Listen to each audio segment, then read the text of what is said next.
thrives on knowledge and intuition. One man has consistently defied odds, challenging the status quo, pushing boundaries and guiding us into the depths of human wisdom. This man, known to us only as Ken, has been the guiding light in a labyrinth of confusion, the harbinger of discernment in an era of information overload. For years, he has ignited minds and sparked countless debates with provocative questions and thought-provoking answers on the show that redefined the way we perceive our reality, Ken's Think Tank. Season after season, Ken and his guests have unearthed truths, unraveled mysteries, and inspired us to think, question, and wonder. But all good things must come to an end. Now, the shadows of the final curtain begin to loom as we brace ourselves for the grand conclusion. The stakes have never been higher, the questions never more profound, the answers never more essential. This is the final frontier of enlightenment, the ultimate pursuit of knowledge.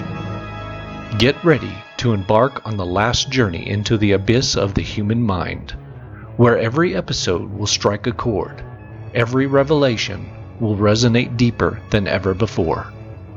Prepare for the explosive culmination of a saga that has held us in its grasp, leaving us thirsty for more.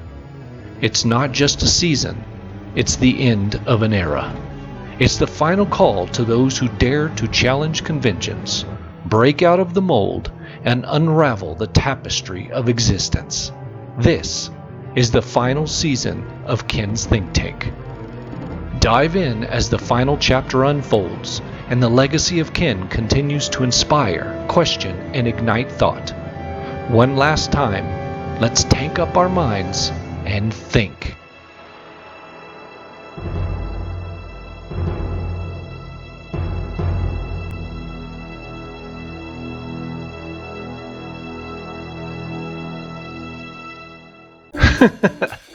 Okay, let's lighten it up a bit. That was a bit dramatic.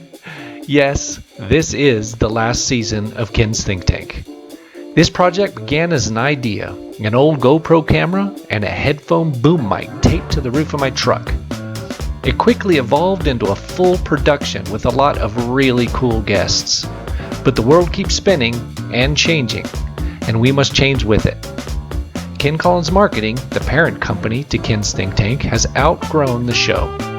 While it has been one of the most fun things I've ever done, after 7 years, it's time to end on a high note. This is one of the 10 final episodes. I've reached back through my collection and pulled out 10 episodes to feature in no particular order. Can you guess who will be featured in our final episode when the series ends in late October? Comment below and let me know your guess. Next up, from Season 2, Episode 18, Steve Stucker. In New Mexico, we all know and love Steve, who just retired from KOB. So I jumped at the chance to drive to Albuquerque and film Steve. I didn't expect him to put me to work as soon as I got there, but that's what happened, and I had a blast. Enjoy.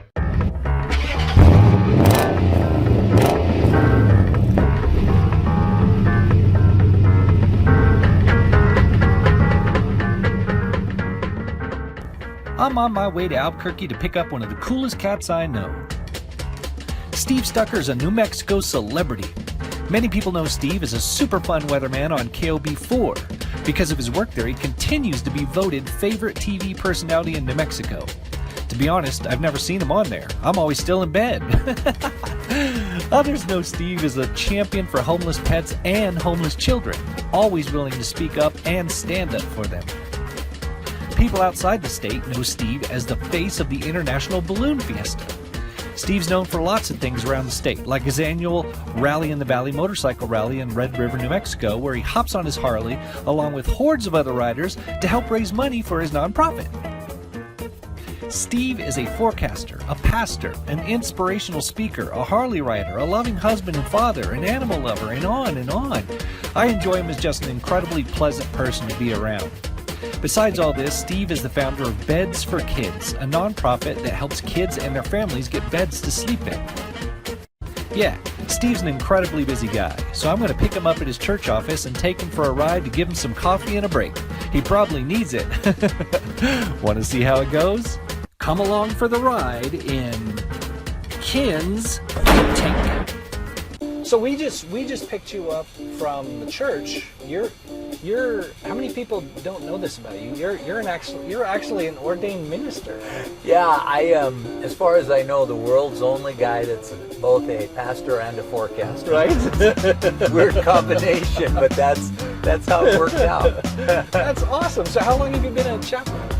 Well, I was ordained as a chaplain about 9 years ago, and shortly after that, came to recognize that I was being called to become a pastor. So I went through several years of training, and have been ordained as a pastor for about 7 years now, and I'm with New Covenant Church here in Albuquerque. Okay.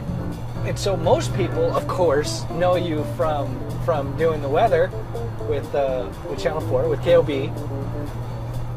And you've been doing that longer than anybody's ever done that, for New Mexico at least, right? Well, as far as the morning show, 29 years, almost 29 years. I think it's 28 and a half about.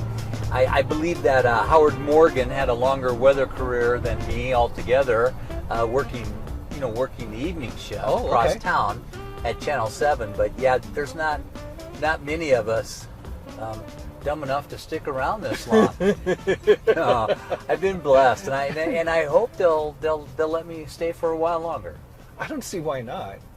I mean, you're kind of liked there, right? I hope so. I mean, sorta. People kind of like you. Well, relatively. In this day and age, So, there's a lot of people that can be pretty picky, pretty precise about what they don't like, and when you try to base your career on being humorous, but you're not actually a comedian, you can lose your job and your career with one fatal mistake of the tongue, you know. So you just never know. But Channel 4 has been really good to me. I enjoy it.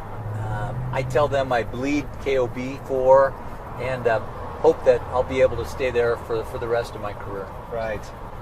Well, I mean, you keep getting voted like favorite TV personality in New Mexico over and over, so you must not be rubbing too many people the wrong way.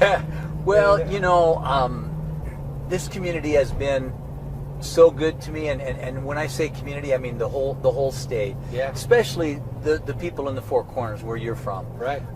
But it kind of cracks me up that they like me, because there's a lot of times I don't like me. But it's really nice, and I feel a debt, an obligation to the people in New Mexico to do my best and to try and contribute to the fabric of our community here. Right. Well, you're doing that, man. I just had a meeting with a guy from Florida last night, and I was letting him know that today I had to go drive down to Albuquerque and film you, and I was saying he's Steve Stucker, he's the weather guy for KOB, and he said I know who he is, and he lives in Florida. He said I know who he is. He's the guy that does the balloon fiesta. I said you got it. That's the guy. Balloon fiestas turned into quite the deal for me. Yeah, and that is actually, that's, by the time this airs, it'll be over, I think. It's always the first full weekend in October, right. 9 days straight.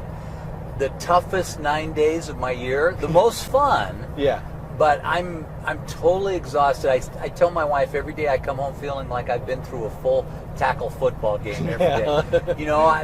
It's not any different in the hours that I work, but the intensity is a lot tougher, because the level of activity. I'm out there with the audience live, so there's really no downtime at all. Right. There's just constant movement, constant greeting people, and taking pictures, and setting up shots and interviews, and it's it's a blast, but I really feel it.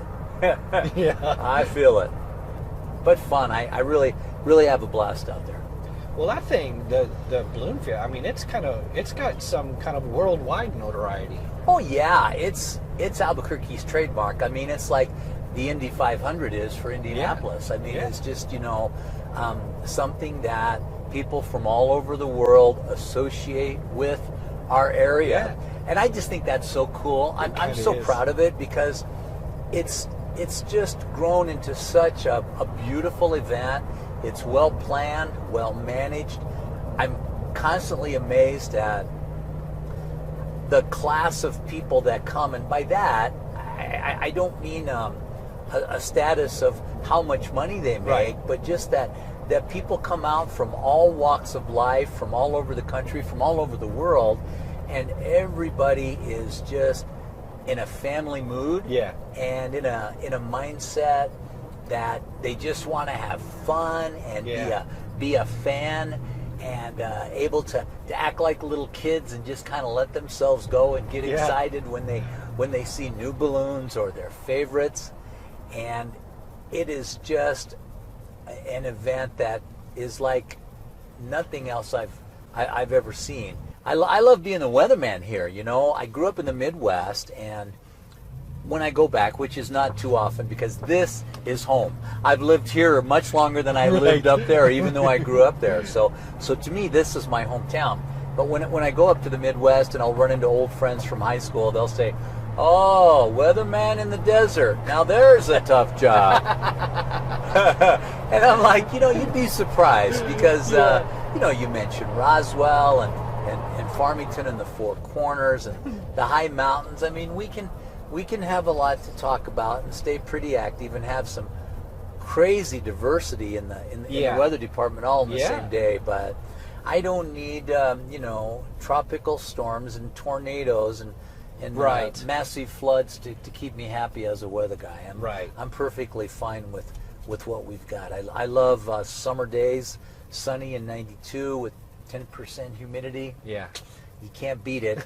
And I get away with spending the afternoon floating in the pool and writing that off as research. So just studying the cloud formations, and not a lot of people can say that. No, I don't know anybody that can float in the pool and write it off as research. Can't beat it. You're involved with a bunch of organizations. I know you help out with animal stuff as much as possible. Yeah, I love animals. I was mesmerized with horses at summer camp when I was a kid. I've always had dogs. I was actually a professional dog trainer for about 7 or 8 years. Were you really? I started before I began at Channel 4 and had a really successful little part-time business going by the time I started here. And I wasn't so sure the TV thing was ever going to work out, so I continued to do both for about 6 or 7 more years until our daughters were born. And at that point I sold the business. So I have lots of dog friends all around, and as a result I try to stay pretty well involved with animal rescue. There's just a huge number of great groups. We were able to go up to Farmington years ago and help them with a big fundraiser when they were getting ready to build the shelter they have now. I think we had 700 people come out for pancake breakfast that day. I was working on that. I was were you part of the crew? Yeah, I was part of it. Well, that was a great event, and we adopted a dog up there. We still have him, Rez, the red-headed weather dog. Named him because they were pretty sure he came off the Rez. He's a sweetheart. Our red-haired golden retriever. And we work with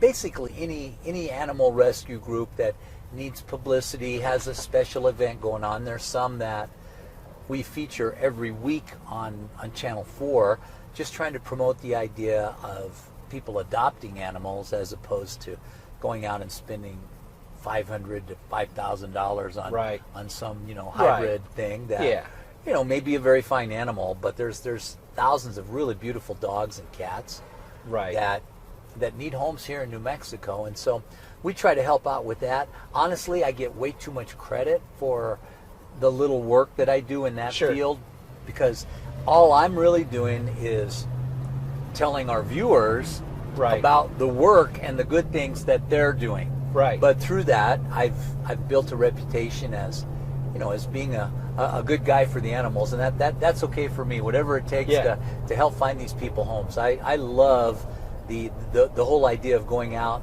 and finding animals that are in shelters and bringing them home to be in your family. Right. And we're down to just 3 dogs at the Stucker household. Didn't think that would ever happen. We had 6 when we got married, and I was training dogs at the time, so we'd have 6 to 8 visitors every weekend. Yeah. Because my dog training clients would say, "Oh, we're leaving town and we don't want to take him to the kennel. Could we have you puppy set while we're gone?" So we'd go out on the West Mesa and take 12, 14 dogs out at a time for an afternoon jog. So with only 3 at the house, and one of them barely weighs 4 pounds, so it's barely like having any dogs at all at home these days. Wow. Yeah, when you've got a whole pack of them running around and now you're down to 3, that's a big difference. My wife says no more. Oh, it's hard. It's hard not to come home with pups. I love them. I think I get along better with dogs than I do people. I really do. That's because there's good reason for that. Yeah. Because dogs are better people than people. They are. They're always happy to see you. Yeah. Okay. They don't hold a grudge. Right. You can lose your temper with them and they'll forgive you as soon as you want them to. They're great listeners. Yeah. And, they never ask you to buy them things, so other than, occasionally giving you that look at the table, like, aren't you going to give me some of that? And, shedding a little bit, the occasional accident or mess. They're better people than we people are. Yeah, that's the whole deal. They are. So your latest thing then is beds for kids. Yes, and that one's got you hopping. I just helped you carry some stuff for that one. Yeah, you got to be careful. I'll put you to work or talk your ear off about it for an hour at a time. So what is Beds for Kids? Well, it's a certified nonprofit. We're registered with the IRS, and we give free beds to families that need them. Right. We really focus on children. We are a faith-based organization, but we'll give beds to anybody that needs them. Right. And we really try to take care of the kids first, but if you're giving 4 or 5 little kids in a family beds, you need to make sure mom and dad have one too, so they can sleep well. And I have been stunned at how many thousands of people in New Mexico are sleeping on the floor or on the couch or on beds that are completely substandard. I mean, something that is probably more harmful than helpful for them to sleep on. Yeah. And it came out of the blue. I wish I could tell you I had this great idea, but it really wasn't me. To me, it was totally God. I got a private message on Facebook from a lady that asked me if I could help her. She said, my niece is 12. She has spina bifida very severely, and her back is so bad she can't get up and down into a regular bed. She's been sleeping on the couch for over 2 years, and it's literally killing her. Can you get her a hospital bed? Wow. Well, I'm sitting there at my computer. I'll tell you what a nice guy I am. Without even thinking about it, it just burst out of my mouth. Well, no, a hospital bed? Who do you think I am, lady? Jeez. Right. And I threw my hands up in the air, and I got up and I just walked away, upset and frustrated that some total stranger would ask me such a dumb question. I was like, I have no clue. And like an hour later, it's like God just kind of tapped me on the shoulder. You want to turn here? God just tapped me on the shoulder and said, you could ask. That thing where I say ask, and you will receive. Right. So I went online on Facebook. I had a pretty good following, and I said, I know this sounds weird, but does anybody have a hospital bed that you don't need that you'd be willing to donate? Yeah. And within 30 minutes, I had a response. And that, and the way it turned out and the things that have happened since then, I call it God connecting the dots between people I didn't know or people I did know but didn't know they had this or that, has been so amazing, and it continues to just tickle me to death to this day, 4 years later. What happened that day was a lady I knew had a hospital bed in her mom's home. Her father had been in the bed for like the last 4 or 5 years of his life. He'd passed away about 3-4 years previously. And my friend Angela had been trying to convince her mom to find a home for that bed, but mom wouldn't let it go because it had sentimental value. It reminded her of her husband. But when she heard a little girl needed it, boom, it was ours. That was enough to, and you know, the connection was that I not only knew Angela, she was the secretary of the board of directors for the nonprofit that I had founded for totally different reasons. But here comes Angela, who was on my board of directors with the hospital bed. So I'm like, wow, I have a hospital bed. And I went back to find the message from the lady, and I read the small print. Oh, by the way, I'm in Shiprock. And I'm like, oh, great. And then it hit me, not only do I not have a truck to get it up there, I don't know how to put a hospital bed together or take it apart. Back to Facebook. A total stranger who was one of my, Facebook friends was a equipment salesperson for health products like that. He said, I can do it, no problem. And he and his buddy took it up there, put it together, and they sent pictures of little Dakota and her mom with their thumbs up sitting on the bed, so happy. And it just, I mean, even to this day, all these years later, when I talk about it, it just brings tears to my eyes, because it was something so simple that just changed their life. Just ask. And you don't even think about it. So I showed the pictures, and I thanked my friend Angela and her mom, and I thanked Dakota's aunt for asking, and thanked the guys that took the beds up, showed the pictures and posted it and went to bed. And I thought, what a sweet story. Well, the next morning, my inbox is filled with, well, I need a bed. Can you give me a bed? Can you help me out with a bed? And I've got a bed. Do you want me to donate a bed? And I'm like, are you serious? So behind the scenes, I started trying to match people up. And it was interesting. So I posted, it's like, gosh, I've had all these people asking for beds or donating beds. And that just kind of lit the fire. And my wife, who's usually the sensible one, after about 3 weeks of me trying to match up people with beds, and I knew nothing about beds, from twin to king to whatever, I had no clue. Rose says, Steve, don't you ever read those Craigslist stories?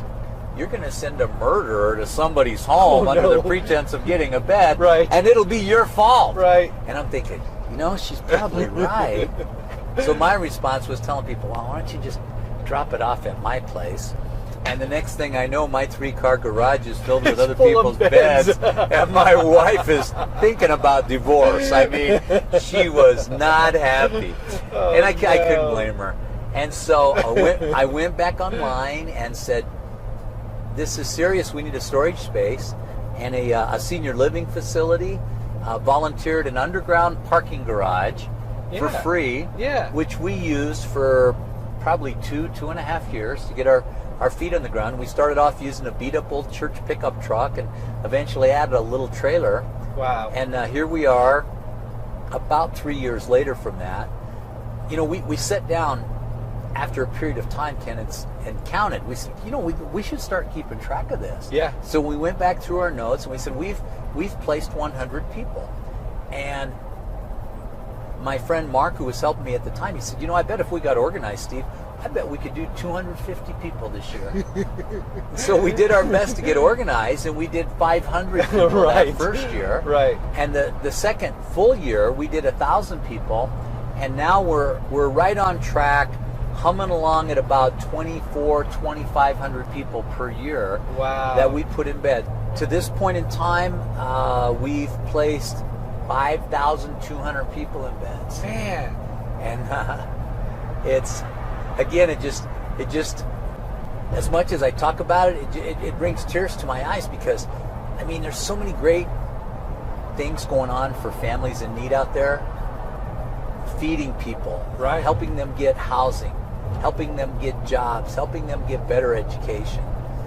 But a bed is so personal, and for a lot of these kids, this is the first time in their life they've had their own bed. Wow. And oh my gosh, the situations have astounded me, and they humble me over and over again, knowing that, you know, there but for the grace of God, it could be me. Yeah. Or my family. Yeah. You know. I mean, it's a pretty powerful thing.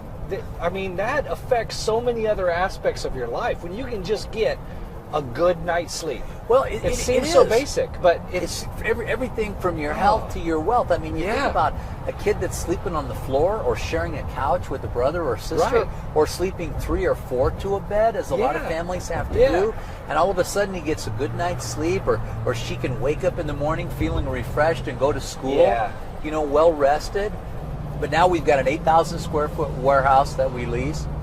We've got a box truck and a website, and what I think is the world's most amazing team of volunteers. I tell you, we have 2 part-time employees, and they're really, you know, working like slave labor. Like full-time employees. Well, yeah, they do, beyond full-time, you know, but they just, we just do it with volunteers and the goodness of people who will donate their beds, and who will donate their money. You know, Ken, you mentioned my involvement with charitable groups. I don't know, I've probably done hundreds of fundraising events in my 30 years here, 35 years in New Mexico, because I did radio before I got into TV.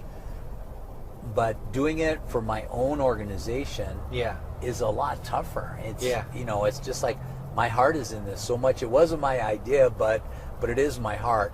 You know, that it's not something that I think most people will have thought of, or at least not me. I didn't think of it either. I've always had a bed my entire life, from a baby to now. I had a pretty junky one when I was a college kid. You know, I bought one at a garage sale from an elderly man that had passed away, and you know, it was ancient, but it was a comfortable bed. Sure, when you're first starting off as an adult, you know, you get them from sketchy places and friends and family and things like that. And as children, I mean, I had a wonderful family.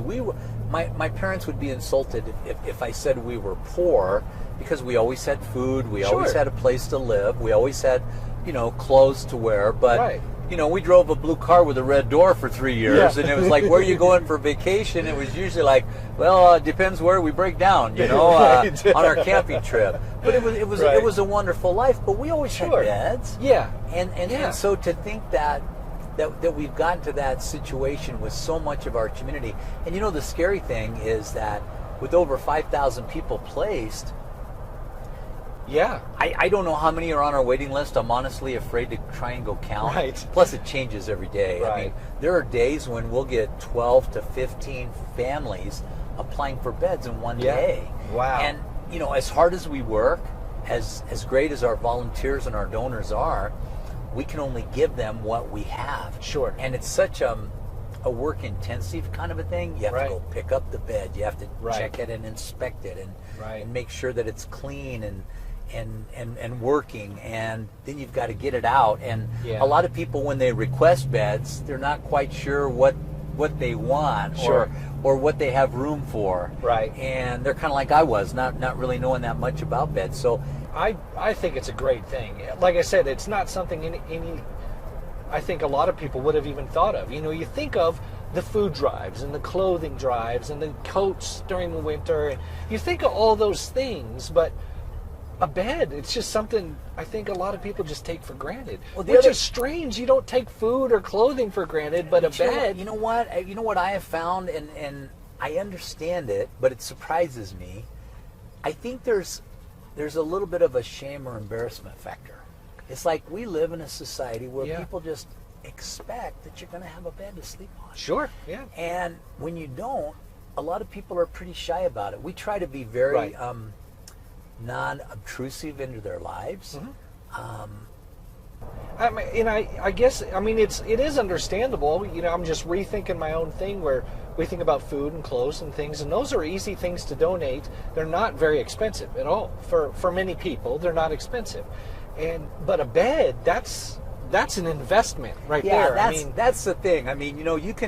You can go get a few groceries for sure $50-$60 and get by for a while. Right. But a bed, yeah. And that takes some cash there. Well, it does, and especially to get something that's decent. Right.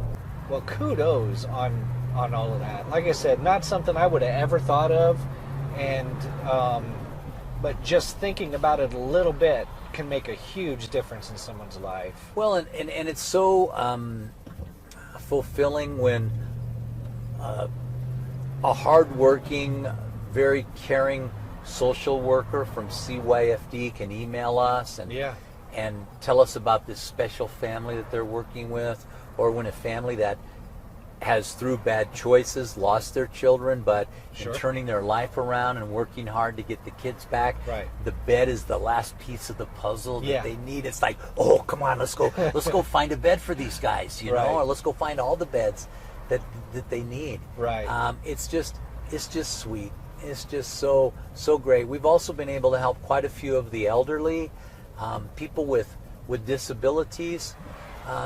It's just been so beautiful. And I should mention, as we got close to the 5,000th person, I told Lee, our operations manager, hey, we get to pick who number 5,000 is, and we should be kind of watching here. Sure.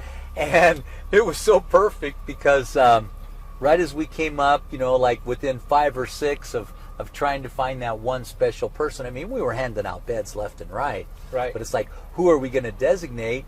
Here comes a 13-year-old girl with spina bifida, just like the very first one. Yeah. And she was so sweet and so excited. We were able to go over and meet her in person and get video of her trying out her bed with her braces. Also able to get her brother a bed, and it was just kind of like bringing it full circle. And now we're off in pursuit of our next 5,000. Are you just? Is this like a competition? Are you trying to collect all of the cool points? You're just trying to get all there's like as many cool points as I can get. I couldn't be cool if I tried. I always remember the time, Rose was out of town and I went to this charity event that was outdoors, and, people under tents with live music and everything. And look at this, man, there's a parking spot right in front. I'm on my bike. How cool is that? So I take my bike and park it, and I go in and I have fun, Mr. Cool, and I'm leaving. Left my lights on, the bike was dead, and I couldn't even get it jump started with thousands of people walking by. So I gave up trying to be cool a long time ago. Oh, no. No, it's just, I'm really busy. I'm too busy. I'd like to relax, but, I really feel that God has put some things in my path for His reason, and I try not to question why, and I know the importance of resting. But I'll sleep when I'm dead, I'll have time to do it then, I imagine. And I stay really busy. I love doing weddings and even funerals. Just any chance that when I'm able to speak into somebody's life, because God has been so good to me, so much more than I deserve. I was just a crazy soul for a long time. And I'm lucky to have survived, and well, maybe that's why. Well, there's a lot of things that I did earlier in my life that I'm embarrassed about, that I'm ashamed about, but I have seen God take those and use them in a positive way, because it's allowed me to relate to some people that are going through hard times themselves. Right. And to not judge them, and to know that there's hope for them, just like there's hope for me. I'm a mess. Ask my wife and my 3 daughters that still live at home, far from perfect, but just that's the secret. We're blessed all to be stressed. We're all a mess. We just all are, and so all of that mess makes you who you are. So just embrace and move forward. I'm just trying to be like my dogs, you know. Right. Absolutely. Absolutely. We could all aspire to be like our dogs. Yes. I want to be the person my dog thinks I am. Right. Quote from you. So looking at your dog instead, looking at your dog, you make me want to be a better man. That was fun. Enjoyed it, but I'm out of coffee, so I gotta go. Oh, no. Gotta go back in. No more coffee. Sorry to talk so much. Oh. You get me going about bed for kids, and it's your fault. Good luck. Take a breath, you lose your turn. That's exactly right. Yeah. Thank you so much for taking us right in. And more than that, thanks for just being you and doing what you do for this community, which you says is the state, for doing all the things you do around the state. God really does get all the credit. I with all sincerity, I can use anybody. I don't want to be encouraged with that. But thank you. Thank you so much. All right.